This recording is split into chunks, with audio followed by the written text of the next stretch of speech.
This is the case 1. Yeah. Yesterday we saw this, I think, until...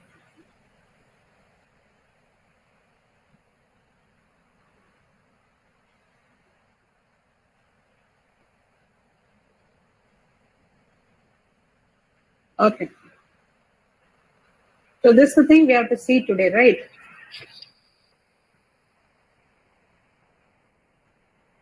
Yes?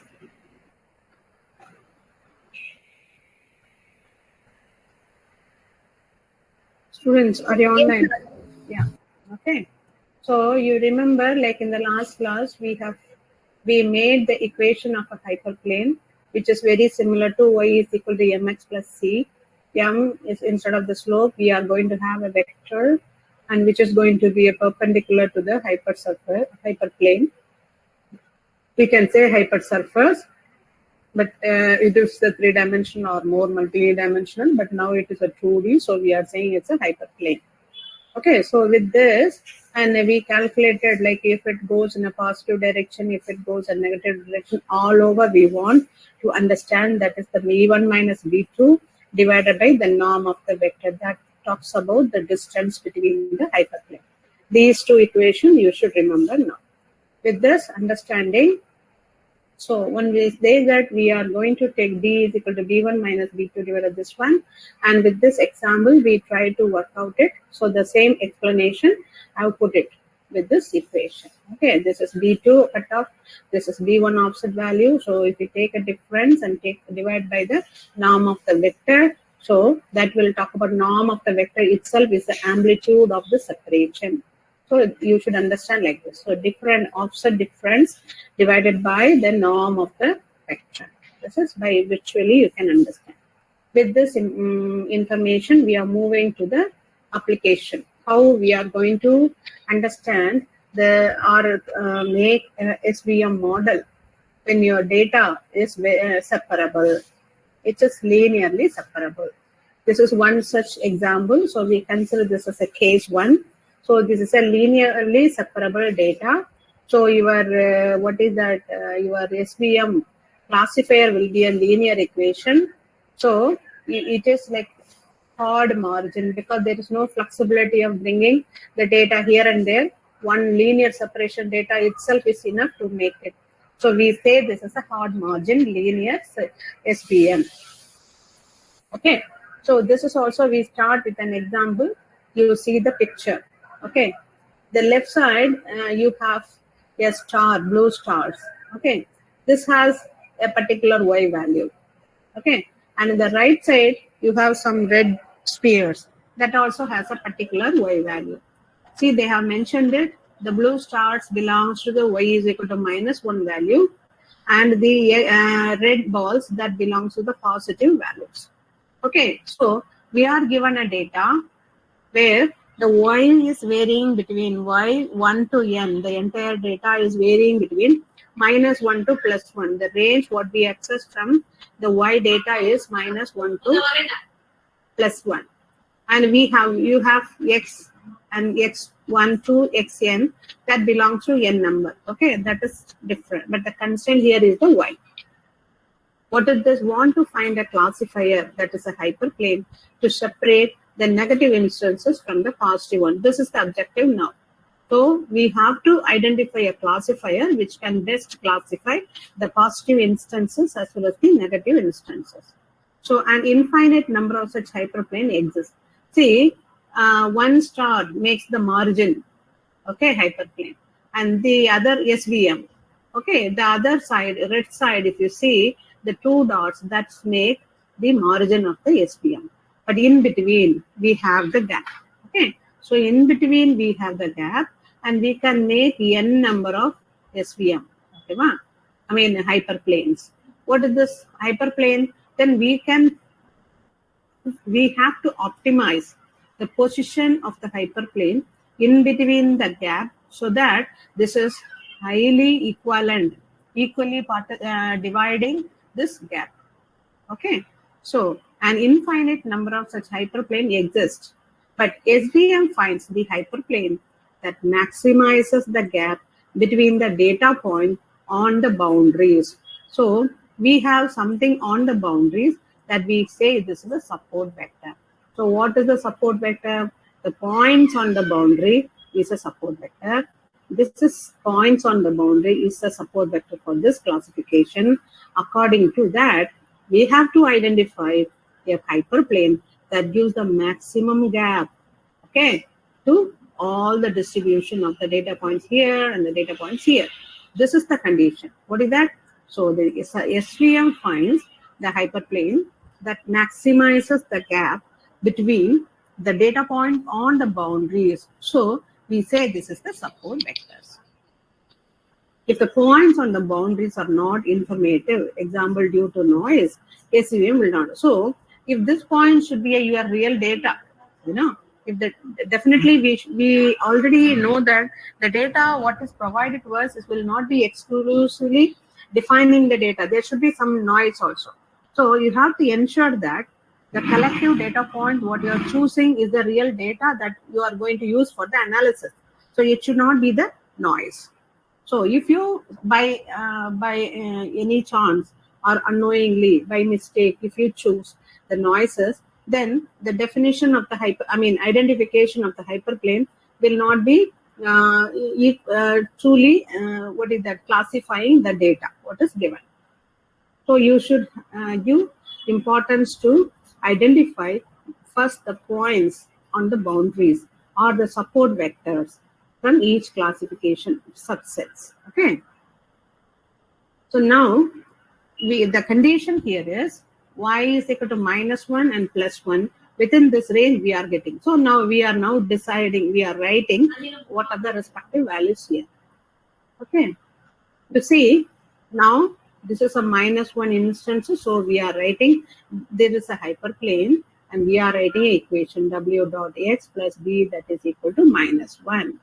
Because y is equal to mx plus c, we have to write. And this belongs to positive instance. This y here is +1. So y is equal to mx plus c, it's this one. And we have made it in a equally in the middle of the gap. Okay, so exactly dividing this gap in a half manner. So we are writing this w dot x plus b is equal to 0.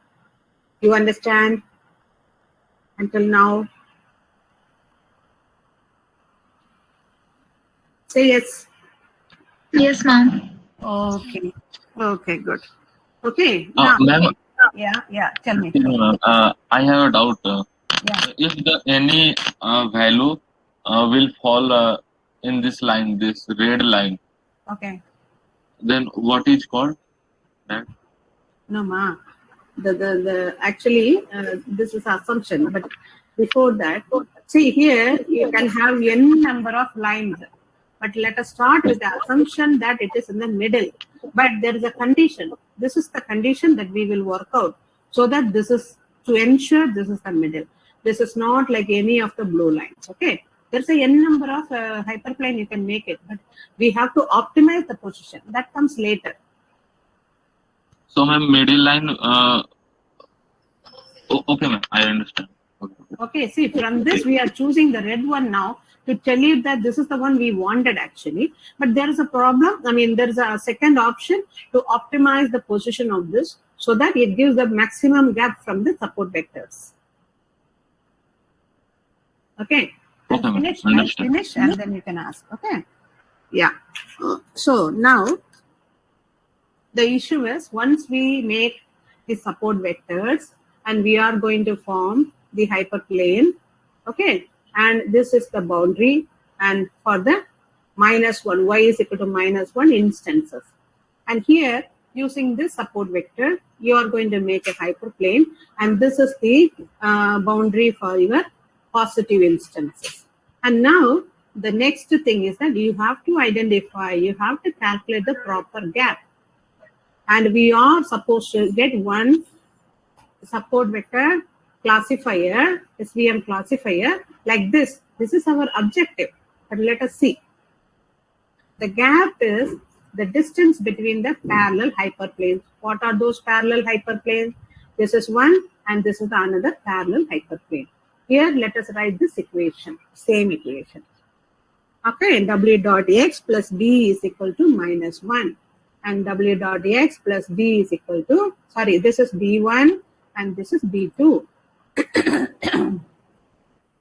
Okay, so this is equal to plus 1. Or you can write this b1 plus 1 equal to 0, because I have put this minus 1 inside this left side of this equation. Here, this will become the minus 1, b minus 1, 0. Okay, so if we take a difference of this, because now we know from the equation the gap, the d between the parallel hyperplanes is equal to b1 minus b2. So the b1 minus b2. What is this? Because minus, if you put, that will become plus 1. So you are getting a 2. And divided by equation, we have to work on with the vector. So in this equation, we are supposed to have a hyperplane which is normally, this is by assumption, okay, which is 0. Since now we know it is minus 1 and plus 1. What would be the best one which has the equal interval? That should be 0. This is by our logic. This is the, we can guess it, but this cannot be the true in every SVM classifier. Okay, this is for example. But what is the problem here is, if you write the equation D, that is 2 divided by the norm of the vector. And we have to maximize, our intention is we have to maximize this D. If we have to maximize the D and the vector W is the denominator, so you have to minimize this vector. Understand? Because this is in the numerator, D is in the numerator, and vector W is in the denominator. If you have to maximize the numerator, ultimately you have to minimize the denominator. You understand the logic? Yes, ma'am. Yes.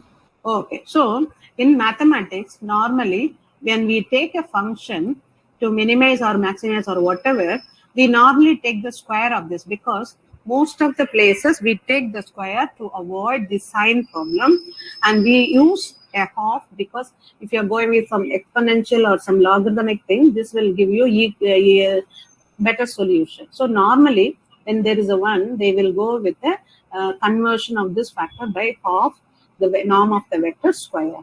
Half is convenient for taking derivatives later on. If in the future, if you want to take a derivative or to operate it with any other model, normally the half is introduced.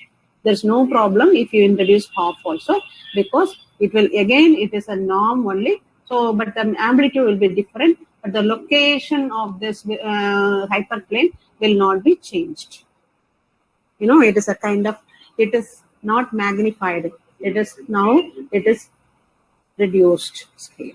Okay, it is, there is no other problem in this. So the problem is, we have identified the equation for a distance, and now we have identified what is the factor that we have to minimize in order to get a maximum gap. Okay, this is one such problem. And in this case,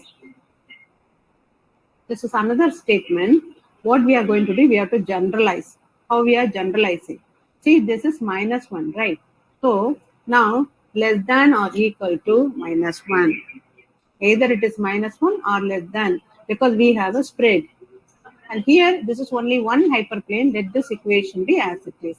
Now, this is greater than R1. First is first plus 1, then it can go any one. So now when we are giving a range to this, okay, we are, in addition to this, we need to impose constraints that all instances correctly classified. Because if any changes happens, the classifier should work. So we have to put some constraints. So this is the equation. We are writing it now with a condition that yi is equal to minus 1 and yi is equal to plus 1, because it is now we are going for an array. So if you write this equation equivalently, this is greater than or equal to 1 is for the red, okay, and less than or equal to, this is for the blue. So you can generalize which side you want, you can generalize. Understand? Now in summary, as we have written here, we have to minimize this half the vector norm of the vector w square, which is what is the subjected to this condition. Then only you will have a range of values within this -1 or lesser than that, +1 or greater than that. So then given a new instances, yes, the classifier will be the sign, whatever it is. Now we have to work on the sign. It's a sign of w dot x plus b. So this is a function. This y of this much is a function which is having a sign value. So it is a general representation. We are putting this as a f of x. So initially we put only one condition, only 1 point, and 1 point we have identified the gap. But we have a range of value, so we are applying the range here and we are generalizing this equation. You all understood? Yes or no? Yes, ma'am. Yes, ma'am. Oh, okay. So now I will, yeah, I will keep this. You please write down now.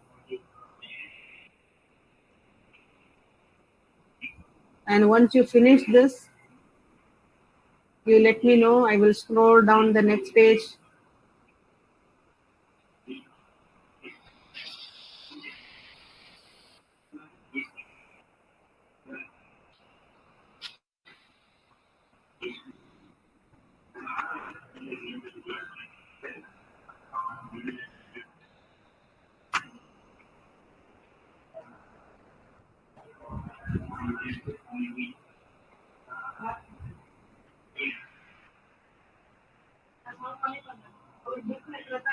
No problem.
Students, are you writing?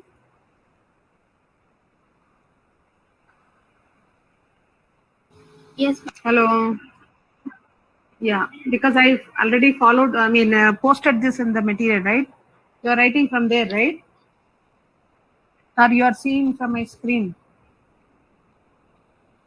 So, ma'am, from PDF. Yeah, right. Okay, good. Okay, ma'am. Because I am doing other things also, so don't see my screen.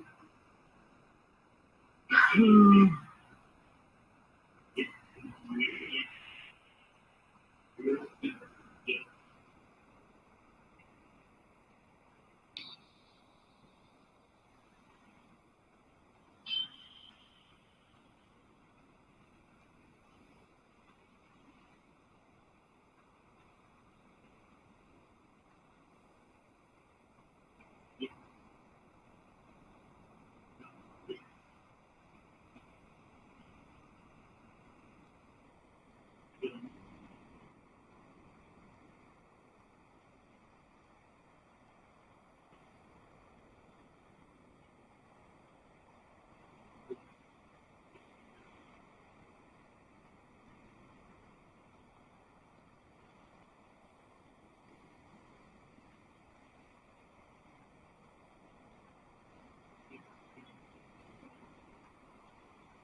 ஸ்ருதி, நீ English class attend பண்ணிருக்கியா? எப்பாவது கொடுமையா இருக்கான்? English class கொடுமையா இருக்கான்? ஆதி mummy சொல்லிருக்காங்க. English spelling மிஸ்டேக்கே இல்லாம எழுத தெரியும். எனக்கு எப்போன்னு சொல்லு, நான் பாக்குறேன்.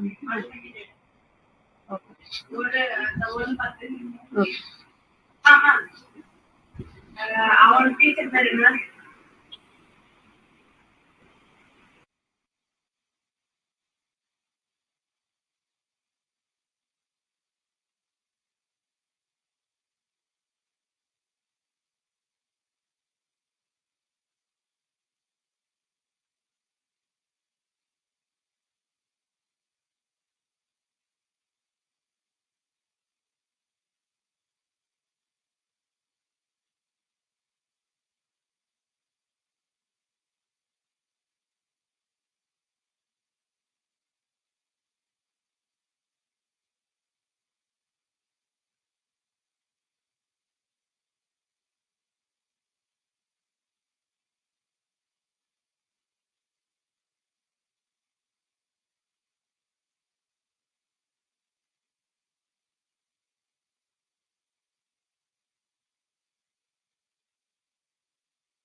Is that over?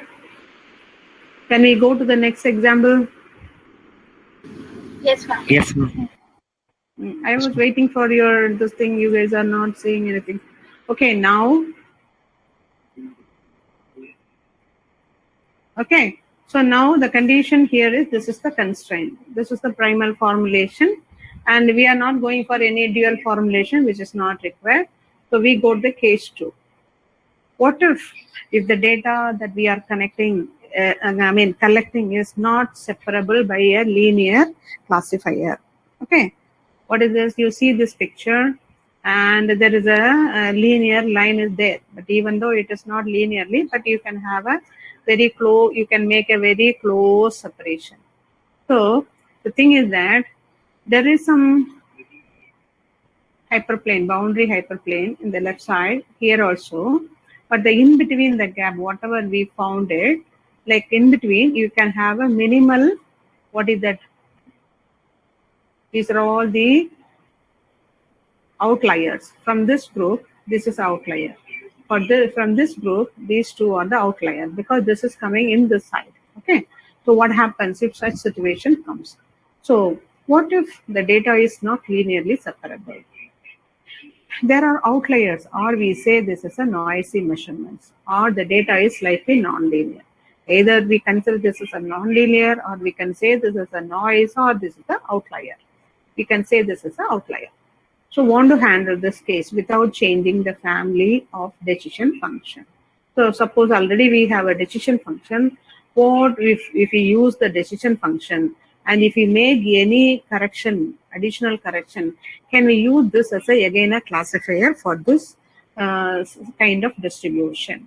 What could be the approach? Assign a slack variable, which is a corrective parameter.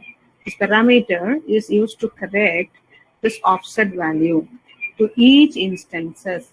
So every point where you are assigning one offset slack variable, this is zeta I, which has a value of either 0 or above 0, which can be thought of distance from the separating hyperplane if the instant is misclassified or 0 otherwise. So either you have to assign a slack variable if the data or the instances is misclassified. If you have a chance of, here it is misclassified, so you can operate it with a slack variable. Otherwise, you consider this as a 0. Okay, either of the choice. So again, our condition is we have to minimize this half and the norm of the vector W, the square of the norm of vector, we have to do it. But now we are adding one more variable because now we are introducing a slack variable, that is eta I. This eta I, that we have to have a summation which runs from I is equal to 1 to n, and we have another offset value for this zeta I slack variable. And again, this function we have to minimize with the condition of the same equation, but minus zeta is added. See, you have to go back and if you see your note, it is your constraint, but now you are adding the slack variable here. Okay, so greater than or equal to 1, it is minus zeta. Then the new instant xi, the classifier will be the sign function of w dot x plus d. So again, it is a classifier it's a function of, and according to the sign, because we are going to operate on a distribution of data which has a range which is equal and greater than 1 with a slack variable subtracted on it. Okay, so this parameter, either you consider this as a 0 or you operate it with a slack variable, so that even though you can use this as a classifier with this correction. And here the primal formulation is the same, whatever is given here, this is the condition. So this is the function we have to minimize, this is the constraint we have to follow. So this is the function and this is the constraint. This is the primal formulation of the non-linear or not linearly separable data. So this is a soft margin. You know why it is a soft margin? Because the margin is operated with some extra parameter called slack variable, so that it is adjusting some points to come either this side or the other side. Okay, so in your vector class introduction I was talking about, we are applying some one vector, but if you apply with the negative vector, these points will go this way. So some operation we can do it. So this margin is flexible to shuffle the points. That's what we say, it's a soft margin. And the C has some importance in designing the position of the soft margin, because you see the picture, it's like typically like how the M works, the slope of a linear line works. See this linear line, you have a data point, and when C is equal to 1, this will show some slope. When C is equal to 100, the slope will be little more closer to this point. Then when C is equal to 0.15, the slope will be, the classifier will be completely classifying two data particularly. And if you still go further and this like that. So this is a variable, this C is a variable which you can work out with error and trial in such a way that the C, the offset C, really makes the positions the hyperplane in between the gap. So when C is very large, the soft margin SVM is equivalent to the hard margin, because again you are having a mess up. So you have to work out with a what is that? There's a hard margin means you cannot again take this data inside. When C is a very small, we admit misclassification in the training data at the expenses of having W vector with small norm. So when it is 0.15, so we have to work on with the W. So C has to be selected for the distribution at hand, as it will be discussed later. So what I want to convey is you have to have a range of C in such a way that you optimize the C value according to the distribution of the data that you choose. I will not say that you go with C is equal to 1. I will not say that you go with the C is equal to 100. This is, you have to optimize it according to the nature of your data point collection. Fine.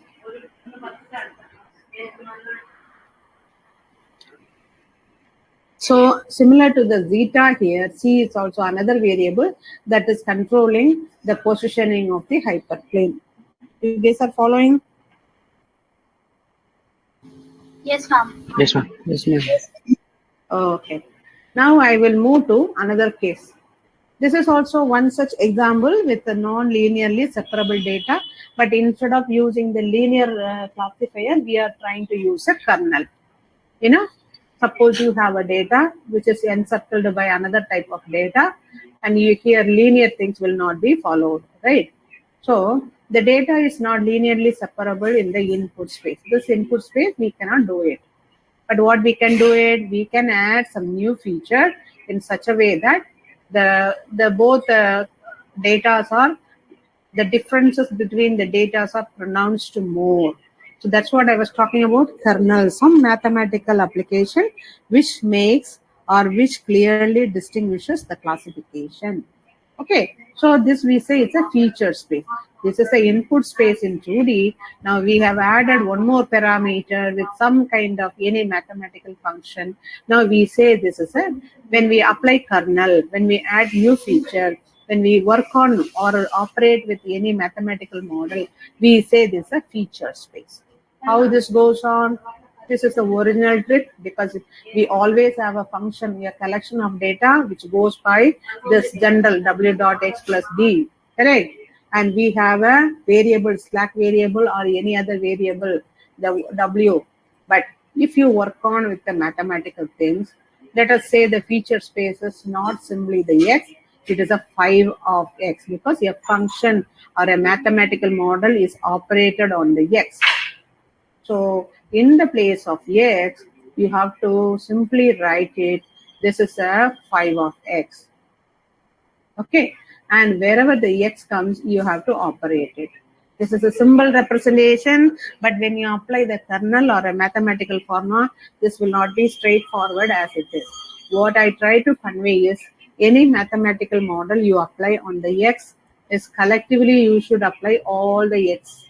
Okay, and everywhere, wherever you are using the x, you should work on with the same mathematical model.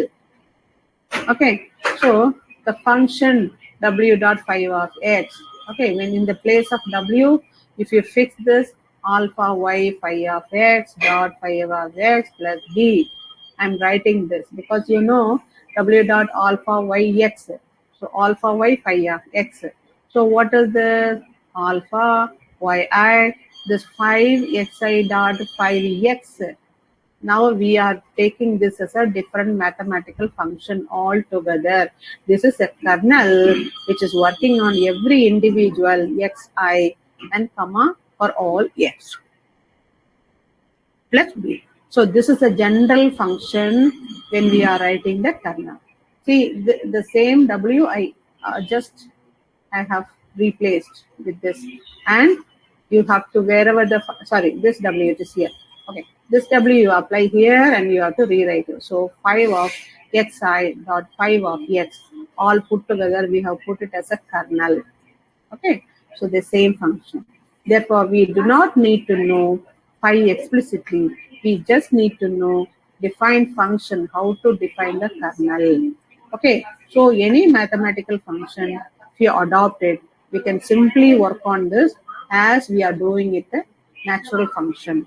It will add on the feature and it will pronounce the differences between the subgroups. These are the popularly known kernels. When we say like this is the meaning, and you know it can be a linear kernel function, direct dot plot. If it is an exponential one, it's a Gaussian. You know, some exponential with this formula, because the norm square takes, it's a Gaussian. If you don't take the square, it is a direct exponential.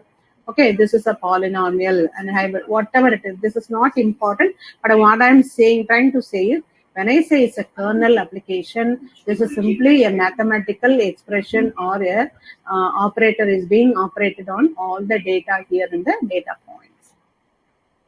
Okay. You guys follow? Yes, ma'am. Yes, ma'am. Okay. Let us close this SVM like this. So,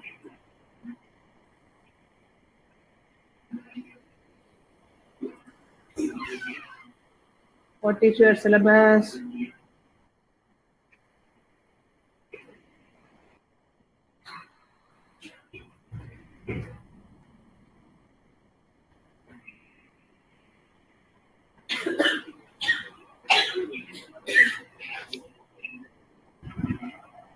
தண்ணி குடிக்க பார்த்துட்டு இல்லையா?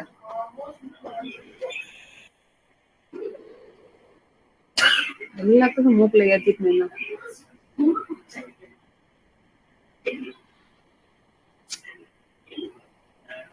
support vector machine. And you have to see, one thing I forgot to tell you, the application of ANN you have to prepare. All these things are going to be your assignment. Okay, and assignment means you should do it. Application of SVM in bioinformatics, you should do it. And application of genetic algorithm, that also you should do it. You know, every unit we have application in bioinformatics. These are all the things you should work on this. Okay. Now, today in the next class, we are going to see the DNA computing. The search algorithms you have already learned in some other classes, right? Hill climbing, simulator annealing, all these things. I suppose, I think. No, ma'am. No, ma'am. No? Oh, your new syllabus doesn't cover this. Okay.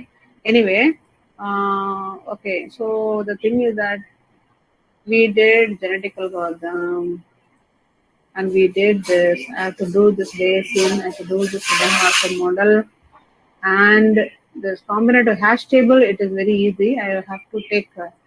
I have something in the print from Monday. After Monday, I will do this because I have to circulate this. I don't have a e-version of this.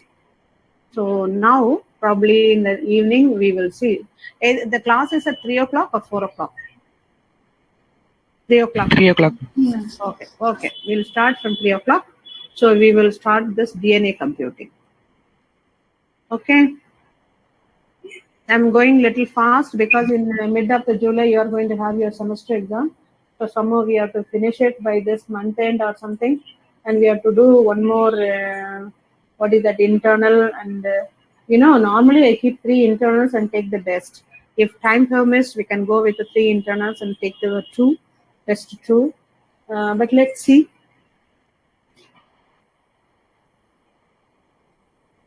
Okay. Okay, ma'am.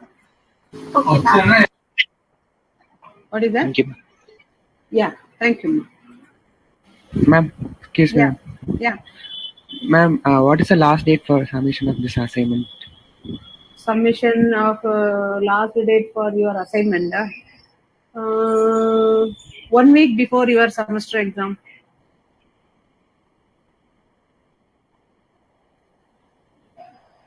Okay, ma'am. I give enough time to do it, but you prepare as you are preparing for your exam, then you write it, then you submit it. Okay. It is not, don't think that you are writing only for me, because I may ask questions. Semester questions also will come in the application side.